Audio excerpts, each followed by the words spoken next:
Hey everyone, welcome back. My name is Rachna, and now I'm going to continue this Bihar teacher recruitment English grammar series.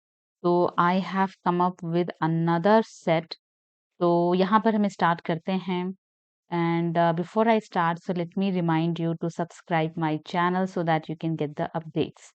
Right, question number 1 से हम start करेंगे. Question number 1 आपका पूछ रहा है, the secretary was asking to give fill in the blank the prizes. आपको 4 options दिए हुए हैं, इसमें से तो गिव के साथ क्या आएगा? Give over, give of, give away या फिर give up.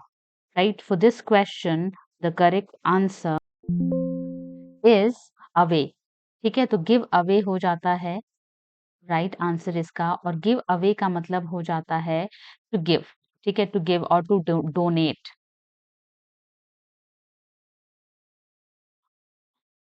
The secretary was asked to give away the prizes.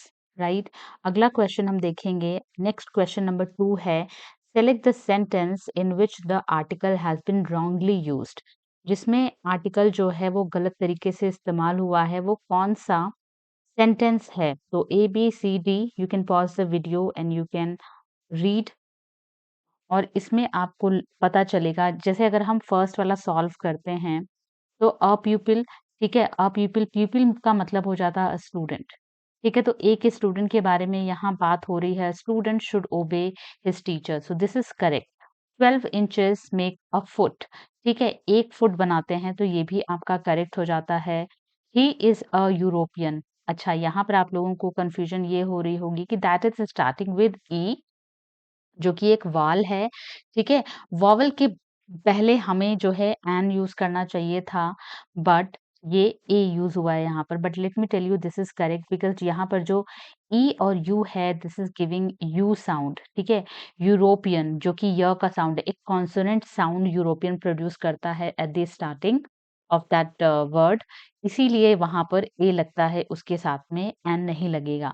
ठीक है, और अगर हम फोर्थ वाले सेंटेंस की बात करते हैं, तो यहाँ पर ही इज, सॉरी, यहाँ पर एन लगना चाहिए, एंड एम ए होल्डर. ये होगा आपका करेक्ट सेंटेंस, या फिर he has an M A. ठीक है, तो ये जो एम ए है, this is starting with a M. ठीक है, तो एम एम बोलते हैं हम इसको. तो ए क्या है? This is your vowel sound, और वॉवल साउंड होने की वजह से यहाँ पर एन लगना चाहिए. So D is your correct answer, because it is asking कि कौन सा इसमें रॉन्गली यूज हुआ है. अगला क्वेश्चन हम देखते हैं. अगला क्वेश्चन है question number 3. Pick the correct question tag from the options. तो कौन सा क्वेश्चन टैग सही होगा? People should not drink and drive, और यहाँ पर क्वेश्चन टैग. ठीक है, तो ये जो क्वेश्चन टैग है, इसको हम डिसाइड कैसे करते हैं? अगर हमारा जो सेंटेंस है वो पॉजिटिव में दिया होगा, तो क्वेश्चन टैग हमारा नेगेटिव में आएगा. और अगर हमारा सेंटेंस नेगेटिव में दिया होगा, तो हमारा जो क्वेश्चन टैग होगा वो पॉजिटिव में आ जाएगा. किन किन चीज़ों का हम इस्तेमाल करते हैं क्वेश्चन टैग के अंदर? क्वेश्चन टैग के अंदर हम जो है हेल्पिंग वर्ब का इस्तेमाल करते हैं, और उसी के साथ में जो सब्जेक्ट है, उसका हम प्रोनाउन वाला जो जो भी पार्ट पड़ता है, हम उसको वहाँ पर लगा देते हैं. जैसे कि अगर हम ये वाला सेंटेंस देखें, क्वेश्चन नंबर 3, तो इसमें क्या लिखा हुआ है? Should not. ठीक है, तो ये क्या है? नेगेटिव है, तो यहाँ पर पॉजिटिव आ जाएगा. We should use the same helping verb. ठीक है, तो शुड का शुडंट का मैंने लिख दिया शुड. ठीक है, और उसके बाद यहाँ पर जो सब्जेक्ट होता है, उसके अकॉर्डिंग हम यहाँ पर प्रोनाउन का इस्तेमाल करते हैं. ठीक है, तो पीपल के लिए हम क्या लगाएंगे? दे, क्योंकि ओनली प्रोनाउन जो है, केवल प्रोनाउन का ही हम क्वेश्चन टैग के अंदर इस्तेमाल कर सकते हैं, कुछ और आप नहीं इस्तेमाल करेंगे. शुड पीपल ये हम नहीं लगाते हैं. ओनली जैसे कि जैसे मैं बोलूं कि I take a cup of coffee. तो यहाँ पर नॉर्मली क्या मैं लगा दूंगी, because this is the sentence of present indefinite. ठीक है, तो प्रेजेंट इंडेफिनिट में हम क्या लगा देते हैं? डू या डज का इस्तेमाल करते हैं हम, और यहाँ पर this is a positive sentence, so that's why we will take like don't, I. ठीक है, तो ये हम क्या कर सकते हैं, इस तरीके से हम क्वेश्चन टैग लगाते हैं। और क्वेश्चन टैग जब भी हम लगाएँगे उसके साथ हमें क्वेश्चन मार्क भी लगाना पड़ता है। तो should say and then question mark, so आपका डी ऑप्शन करेक्ट हो जाएगा यहाँ पर। क्वेश्चन नंबर 4 देखेंगे, which literary term refers to the problem और struggle within a story? तो इन चारों ऑप्शंस में से कॉन्फ्लिक्ट, ड्रामा, एक्शन, क्लाइमैक्स, इन चारों में से कौन-सा टर्म है जो कि प्रॉब्लम या फिर स्ट्रगल को दिखाता है कहाँ पर? एक स्टोरी के अंदर, ठीक है? तो उसका जो करेक्ट आंसर है दैट इज़ कॉन्फ्लिक्ट। कॉन्फ्लिक्ट अगर कहीं पर भी दिखता है तो ये प्रॉब्लम को या फिर स्ट्रगल को दिखाता है। क्लाइमैक्स जो होता है, क्लाइमैक्स ये आपका यहाँ से कहानी स्टार्ट होती है, इसको हम स्टार्ट बोल देंगे, ठीक है? ये हो जाएगा आपका राइजिंग एक्शन, ठीक है? राइजिंग एक्शन, उसके बाद आपका क्लाइमैक्स आ जाएगा। क्लाइमैक्स के बाद जो है, ये आपका फॉलिंग एक्शन हो जाएगा, falling action and then this is the end of the story, ठीक है? तो इस तरीके से क्या होती है, ये एक स्टोरी का फ्लो होता है जो चलता है, ठीक है? बट इस क्वेश्चन के लिए the correct answer is conflict. ये आपका लिटरेचर का क्वेश्चन था। क्वेश्चन नंबर 5 देखेंगे, टू च्यू द कड करेक्टली मीन्स व्हाट?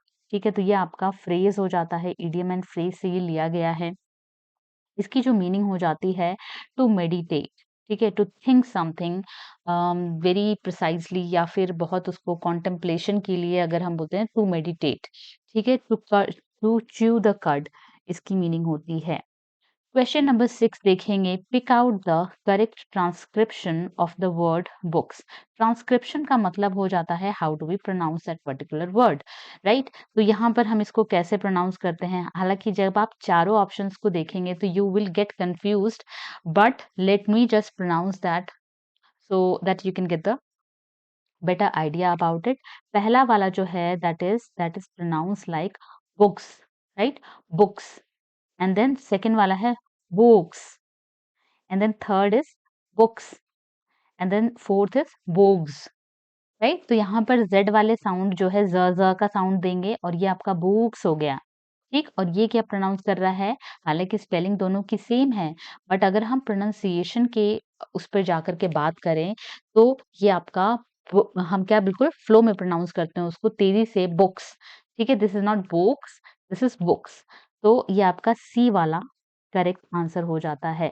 तो आप जो है सिलेबल वगैरह ये भी एक बार देख लीजिए बिफोर गोइंग और sitting in the examination, right? Question number हम 7 देखेंगे। 7 में पूछ रहा है आपसे, he was very much ashamed, fill in the blank, his mischief, right? चार ऑप्शन है, विद, ऑफ, ओवर, फॉर। अच्छा, एक मैं आप लोगों को बता देती हूँ कि how to solve this kind of questions. तो पहले हम इस क्वेश्चन को पढ़ेंगे यहाँ तक, उसके बाद one by one we will put these options, ठीक है? जैसे मैंने बोला कि he is very much ashamed with his mischief, right? तो ये इट इज नॉट दैट इतना फील गुड नहीं आ रहा है हमें, ठीक है? दूसरा है, he was very much ashamed of his mischief. तो अशेम्ड ऑफ हमने क्या कर रखा, हमने सुन रखा है, ठीक है? इसलिए ये आंसर आपका करेक्ट हो जाता है। And try to do with all 4 options. ये कभी-कभी क्या होगा कि कुछ एक ये वाले जो वर्ब्स होते हैं अशेम्ड, उनके साथ जब ये फ्रेज़ल वर्ब्स एक्चुअली ये फ्रेज़ल वर्ब्स बनाते हैं, ठीक है? और वन बाय वन जब हम, ऐसा नहीं है कि ओनली अशेम्ड ऑफ ही इस्तेमाल करेंगे, कभी-कभी क्या होता है कि वो डिफरेंट वर्ड्स भी हम वहाँ पर, ये क्या है, प्रेपोज़िशन है, ठीक है? डिफरेंट प्रेपोज़िशंस भी हम क्या कर सकते हैं, फ्रेज़ल वर्ब्स के अंदर इस्तेमाल कर सकते हैं, ठीक है? जैसे सरप्राइज़्ड एट भी हम इस्तेमाल करते हैं, सरप्राइज़्ड ऑफ भी हम इस्तेमाल करते हैं। दैट डिपेंड्स कि वो किस लिए यूज़ हो रहा है, राइट? अगला है क्वेश्चन नंबर 8। क्वेश्चन नंबर 8 आपका पूछ रहा है, politics fill in the blank an interesting subject, ठीक है? 4 ऑप्शंस दिए हुए हैं, आर, वर, इज़ और हैव। तो हमेशा एक चीज़ हम देखेंगे कि जब भी एक्चुअली यहाँ पर एस लगा हुआ है, तो बहुत सारे बच्चों को लगेगा that it is a plural word, और उसके साथ या तो वो आर लगा देंगे या फिर वर लगा देंगे या फिर हैव लगा देंगे, ठीक है? अच्छा, एक ट्रिक ये भी है कि जब तीनों प्लूरल के हेल्पिंग वर्ब्स हैं, तो तीनों तो आएँगे नहीं, ठीक है? तो थोड़ा-सा अगर हम यहाँ पर स्मार्ट वर्क कर लेते हैं, देन हमें सी ऑप्शन जो है वो मिल जाएगा। अब मैं आपको एक्सप्लेन करती हूँ why C is the right answer for this question. Politics जो है दिस इज़ अ सब्जेक्ट, ठीक है? जिस तरीके से फिज़िक्स होता है, पॉलिटिक्स है और भी बहुत लिंग्विस्टिक्स है। तो ये जो सब्जेक्ट होता है इनके बाद में एस लगा होता है। एस का मतलब ही हो जाता है स्टडी ऑफ पॉलिटिक्स या फिर पॉलिटिकल थिंग्स, राइट? तो पॉलिटिक्स जो है, politics is an interesting subject, right? ठीक है, तो ये आपका करेक्ट हो जाता है। इसी तरीके से अगर पॉलिटिक्स दिया हुआ है, पॉलिटिक्स की जगह पर फिजिक्स दिया हुआ है या फिर लिंग्विस्टिक्स दिया हुआ है या फिर किसी भी स्टडी का दिया हुआ है विद एन एस, तो फिर हम क्या करेंगे वहां पर सिंगुलर पुट कर देंगे हेल्पिंग वर्ब, राइट? अगला हम देखते हैं क्वेश्चन नंबर 9 है। क्वेश्चन नंबर 9 में है point out the meaning of the following proverb and very easy proverb is given here. It says every cloud has a silver lining, ठीक है?